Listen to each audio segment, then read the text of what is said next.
Hello दोस्तों, मैं अभी अपने चैनल सनशाइन इंस्टीट्यूट में आपका स्वागत करता हूं। और जैसा कि आप जानते हैं कि मेरे सभी साथी लोग आपके साथ कड़ी मेहनत के साथ लगे हुए हैं, तो दोस्तों आपका भी कुछ कर्तव्य है कि आप भी उनका साथ दीजिए और हमारा साथ दीजिए।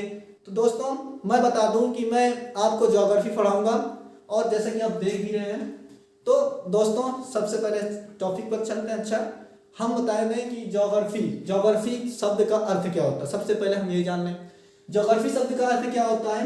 तो मैं बता दूं, इसको यहाँ से आप 20 की अंडरलाइन कर दीजिए। क्यों? क्योंकि अलग अलग दिखाई दे। अब बताते हैं कि ज्योग्राफी जियो का अर्थ क्या होता है। जियो का अर्थ अलग कर लीजिए और ग्राफिक अर्थ अलग होता है। तो जियो का अर्थ मैं बता दूं क्या होता है। जियो का अर्थ होता है अर्थ। अब अर्थ मतलब अर्थ मतलब कौन सा अर्थ? पृथ्वी वाला। कौन सा अर्थ? पृथ्वी वाला। और दोस्तों ग्राफिक अर्थ अलग होता है। अब मैं ग्राफिक अर्थ बता दूं, तो ग्राफिक अर्थ होता है डिस्क्रिप्शन। डिस्क्रिप्शन डिस्क्रिप्शन का अर्थ क्या होता है? वर्णन करना। वर्णन करना। आप सिंपल सी शब्द में इसे कह सकते हैं description of the earth called. देखिए दोस्तों, इसको सिंपल शब्दों में आप क्या कह सकते हैं? Description of the earth is called geography. Geography गलत हो गया, सॉरी। जल्दी जल्दी में थोड़ा गलत हो जा रहा। Description of the earth is called geography. आप सिंपल शब्दों में कह सकते हैं पृथ्वी का वर्णन करना। पृथ्वी का वर्णन करना ज्योग्राफी कहलाता है, भूगोल कहलाता है। भूगोल कहलाता है। तो दोस्तों जैसा कि आप देखा कि हमारे पास जियोग्राफी हो गया। जियोग्राफी का अर्थ हमारे पास सिंपल शब्दों में यह होता है कि जियो का अर्थ हमारे पास पृथ्वी होता है और ग्राफी का अर्थ होता है वर्णन करना। तो दोस्तों आप इसको सिंपल शब्दों में बना सकते हैं description of the earth is called geography. वर्णन, पृथ्वी का वर्णन करना ही भूगोल कहलाता है। तो दोस्तों ये रहा। और इसका अच्छा मैं बता दूं कि father of geography, father of geography,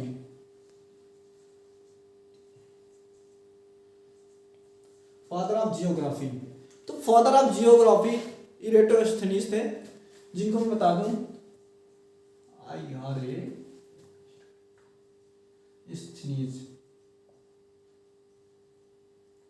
इरेटोस्थेनीज थे, जो हिंदी में लिख लो। ये ई है मेरा दोस्तों, इरेटोस्थेनीज, जो फादर ऑफ ज्योग्राफी कहला रहे हैं, जो ज्योग्राफी शब्द का नाम दिया जिन्होंने।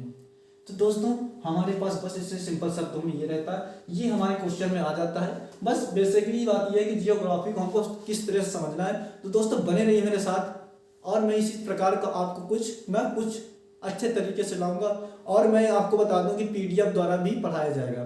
तो दोस्तों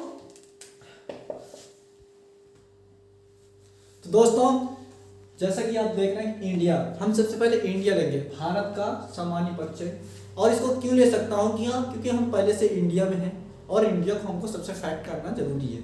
तो दोस्तों देखिए, इंडिया को हम कितने नामों से आज तक जानते थे। मैं बता दूं, इसको आप इंडिया और 4 नामों से, अलग नामों से आप जानेंगे मेरे साथ। इंडिया के अलावा आप 4 नामों से अलग जानेंगे मेरे साथ। मैं सबसे पहले बता दूं, तो दोस्तों मैं बता दूं मेरे 4 अलग नाम क्या आ गया है। आर्यवर्त। क्या होगा? आर्यवर्त। आर्यवर्त, ठीक है। तो दोस्तों अब आर्यवर्त इसको कब कहा गया? चलो सबसे पहले हम ये बता दें कि, और इसको अलग नाम से किस नाम से जानते होंगे? भारत के नाम से जानते होंगे। भारत के नाम से जानते होंगे। और इसके बाद आप इसको हिंदुस्तान के नाम से जानते होंगे। हिंदुस्तान। और बता दूं, इसको एक नाम और जाना जाता है जो कि आप लोग बहुत कम लोग जानते हो शायद भर। तो दोस्तों मैं बता दूं, इसको जम्मू द्वीप भी कहते हैं। जम्मू द्वीप, जम्मू द्वीप।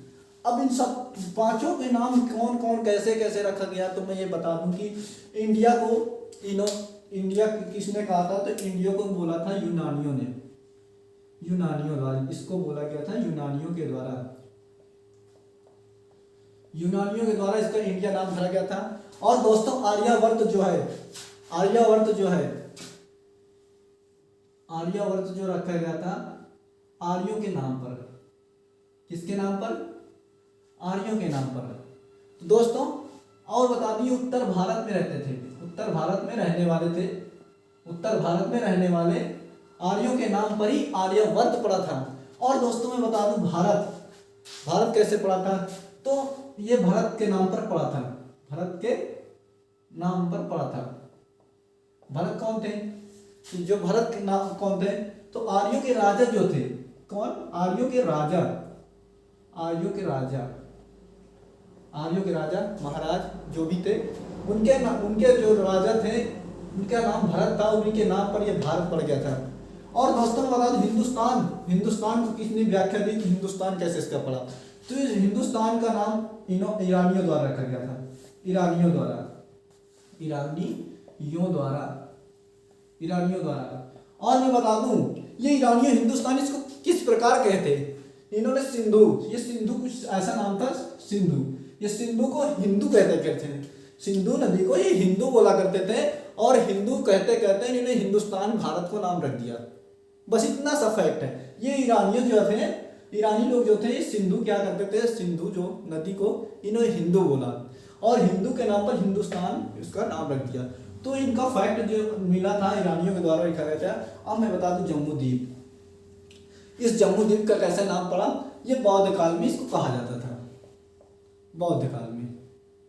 तो दोस्तों आपको समझ आ रहा होगा मेरा एक एक, जो भी आप नहीं समझ पा रहे हैं जरूर कमेंट करके एक बार जरूर बोलना।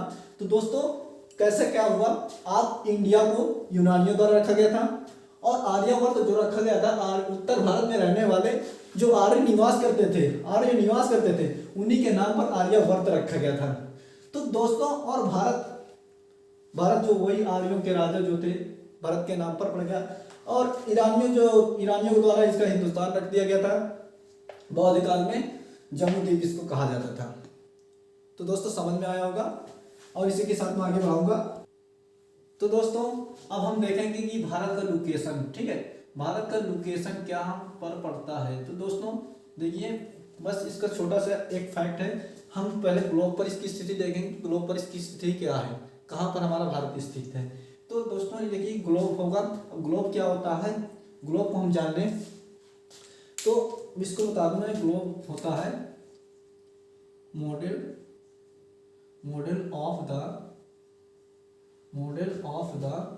अर्थ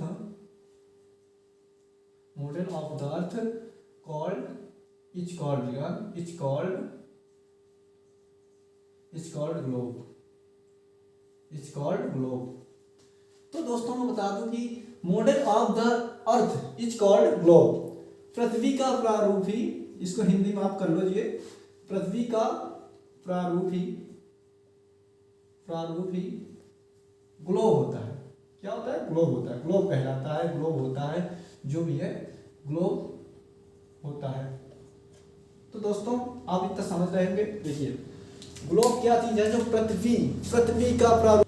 तो दोस्तों कुछ नहीं, हमारे पास model of the earth is called globe, पृथ्वी का प्रारूप, पृथ्वी किस प्रकार से बनी है, किस प्रकार के रूप में है, यही हमारा ग्लोब है।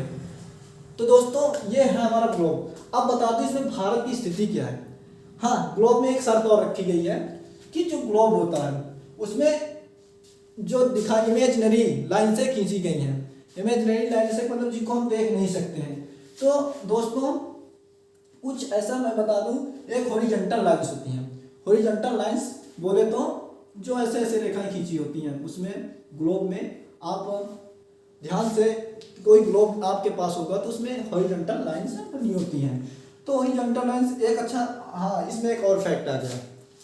तो दोस्तों एक ग्लोब में एक रेखा ऐसे बीच से एकदम मध्य से खींची जाती है जिसे 0 डिग्री भी कहते हैं, इक्वेटर कहते हैं, और अंशांश 0 अंशांश रेखा भी कहते हैं, और एक नाम देते हैं मध्य रेखा, भूमध्य रेखा बोलते हैं, सॉरी भूमध्य रेखा बोलते हैं। 0 डिग्री, भूमध्य रेखा और इक्वेटर।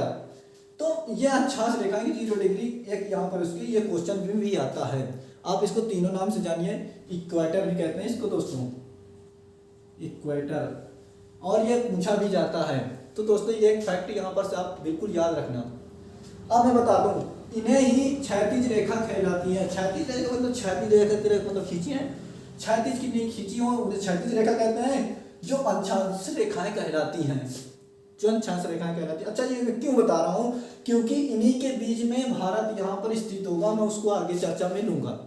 हाँ आप बता दूं, इसमें वर्टिकल लाइन्स होती हैं। वर्टिकल लाइन कैसे, वर्टिकल लाइन ये ऐसे ऐसे खींची होती है, जिन्हें हम देशांतर रेखाएं कहते हैं, जिन्हें हम देशांतर रेखाएं कहते हैं। दोस्तों इसमें बता दूं कि एक पोल, अच्छा पोल बात समझते हैं, उत्तरी ध्रुव और दक्षिणी ध्रुव आप सुने होंगे, अगर कुछ लोग भी जानते भी होंगे तो मैं बता दूं कि यहाँ पर एक देशांतर रेखा जो सबसे बीच वाली होती है लाइंस, उससे उस पर एक पोल यहाँ पर दिया जाता है, जिसे उत्तरी ध्रुव कहते हैं, उत्तरी ध्रुव कहते हैं, और इसे बोलते हैं दक्षिणी ध्रुव। क्या बोलते हैं, दक्षिणी ध्रुव, दक्षिणी ध्रुव। इंग्लिश में लिखना है तो क्या हो जाएगा, नॉर्थर्न पोल और साउथ पोल, ये है। तो इन्हीं प्रकार का ये ऐसे जो लाइन खींची होती है, ये देशांतरी रेखाएं होती हैं। इन्हीं के बीच में मैं बता दूं, इन्हीं के बीच में हमारा भारत स्थित है, जो कि देखिए अब यहाँ पर ये लाइन्सों के बारे में आपको ज्ञान होना चाहिए। आपको मैं लाइन्स, इसको मैं अगला इसके रेस्ट करके बता दूं, ठीक है दोस्तों। तो दोस्तों देखिए कि मैं बता दूं, ग्लोब में भारत की जैसी कोई स्थिति है, तो यहाँ पर आप जानते हैं, मैंने जैसे कि बताया कि यहाँ पर छोटी छोटी सी लाइन खींची है, और ये कितनी लाइन खींची है, यहाँ से अगर आप शुरू कर दोगे तो 0 से 180 इधर तक खींची है, और 180 इधर खींची हुई है। और इधर मैं बता दूं कि ये 0 डिग्री से 90 लाइनें इधर खींची हैं, और 90 लाइनें इधर खींची हैं। तो हमारा कुछ भारत यहाँ पर बीच में स्थित होता है, यहाँ पर ऐसे स्थित होता है। तो ये डिग्रियों को हमको देखना है कि ये कहाँ पर काटता है। ये हमारा 37 डिग्री और 6 मिनट पर काटता है, 6 मिनट पर होता है। तो दोस्तों और ये बता दूं कि मैं दोस्तों और ये बता दूं कि ये जहाँ पर काटता है तो 8.8 डिग्री और 4 मिनट पे काटता है। और इधर बता दूं पूर्वी जो देशांतरी काटता है, तो यहाँ पर ये काटता है 97 डिग्री और 97 डिग्री 25 मिनट पर, और इधर 68 डिग्री इधर काटता 7 मिनट पे। दोस्तों बस इसको क्या करना है आपको, देखिए ये इसका विस्तार जो आप क्या करोगे, विस्तार 8 डिग्री 4 मिनट से लेकर 37 डिग्री 6 मिनट तक इसका क्या उत्तरी अंशांशी विस्तार है, अंशांशी विस्तार है। ठीक है दोस्तों, अंशांशी विस्तार है। और मैं ये बता दूं, अच्छा उत्तर ही क्यों किया जाता है, उत्तर ऐसा क्यों किया जाता है, क्योंकि ये देखिए हमारा यहाँ पर से ये क्या होता है, ये हमारा हमेशा ऊपर की ओर, उत्तर मैप में हमेशा ऊपर की ओर उत्तर दर्शाया जाता है, और नीचे की ओर हमेशा दक्षिण दर्शाया जाता है। मैंने पहले ही वीडियो में बता चुका हूँ, पहले ही आगे ही इसको अब जस्ट अभी पहले बताया मैंने कि नीचे क्या होता है साउथ पोल और ऊपर होता है नॉर्थ पोल। तो दोस्तों हम यहाँ से बीच से देखें तो हम ऊपर की ओर क्या है, नॉर्थ पे हैं बस। तो दोस्तों इधर बता दूं कि 68 डिग्री और 7 मिनट से लगाकर 97 डिग्री 25 मिनट तक इसका क्या देशांतरी पूर्वी देशांतरी विस्तार है, पूर्वी देशांतरी विस्तार है। तो तो दोस्तों ये रहा हमारा भारत का स्थिति जो ग्लोब पर है, और इसके आगे भी फैक्ट मैं बहुत अच्छे से लाऊंगा। और जो भी आपको ना समझ में आए आप कमेंट बॉक्स में पक्का कमेंट बॉक्स में आप कमेंट करिए, और उसका जवाब हम वीडियो के तहत देंगे या तो उसी में कमेंट करके आपको दे देंगे। तो दोस्तों कैसी लगी क्लास मेरी ज़रूर एक बार कमेंट करके बताना, और इससे भी अच्छी हम क्लास लाएंगे। बस थोड़ा सा फर्स्ट है प्रॉब्लम होगी, और ये नहीं कि हम तुमको कंटेंट नहीं देंगे, बिल्कुल कंटेंट देंगे। मैंने फिर से बता दूं कि मैं पीडीएफ के द्वारा भी आपको इसके फैक्ट जो अभी जस्ट पढ़ाऊंगा, इसके फैक्ट में उसमें पीडीएफ के द्वारा छोटे छोटे क्वेश्चन के माध्यम से लाऊंगा, क्योंकि जो मतलब आपको एग्जाम के तौर पर बहुत अच्छा लाभदायक होगा। तो दोस्तों बने रहिए और चैनल को सब्सक्राइब करिए, शेयर करिए और कमेंट करना तो बिल्कुल ना भूलें। थैंक यू, धन्यवाद, मिलते हैं अगली वीडियो में।